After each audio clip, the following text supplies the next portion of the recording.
GMA Weather. Handa na ba kayo, Grade 6 SSP? Ngayon, ating kilalanin ang dalawang uri ng monsoon na bumibisita sa Pilipinas, ang habagat at amihan.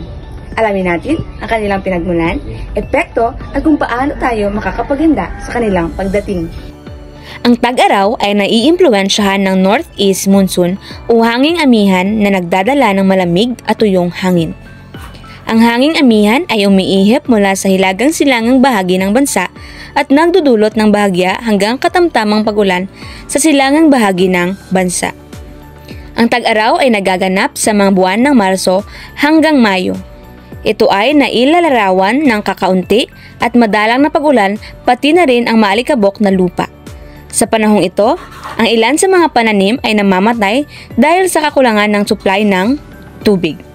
Mga lugar na apektado, silangang bahagi ng Luzon at Visayas, pati na rin ang Mindanao, Cagayan Valley, Luzon, Bicol Region, Eastern Region at Caraga Regions. Ang southwest monsoon o hanging habagat ay nagdadala ng mainit at basang hangin kaya lang malakas ang ulan at bagyo tuwing tag-ulan. Ang habagat ay umihip mula sa timog kanlurang bahagi ng bansa at nagdudulot ng pag-ulan sa kanlurang bahagi ng Pilipinas. Ang tag-ulan ay nagaganap mula Nobyembre hanggang Pebrero.